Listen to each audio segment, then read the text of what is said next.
Taip, iš tikrųjų būna taip, kad ateina pas mane, sako, klausyk, turiu aš tokį fainą produktą, rinkoje pasižiūrėjau, daug kas daro iš tikrųjų ir uždirba ganėtinai didelius pinigus.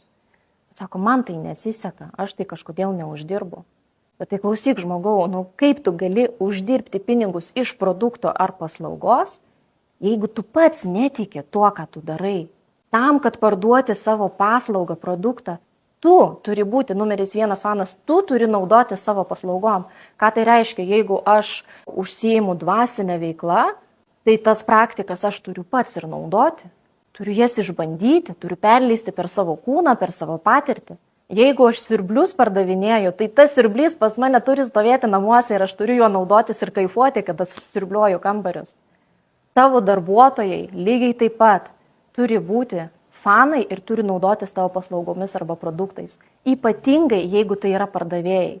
Nes jeigu tavo pardavėjas nesinaudoja tavo paslaugom, tu niekada neparduosi tiek, kiek tu norėsi.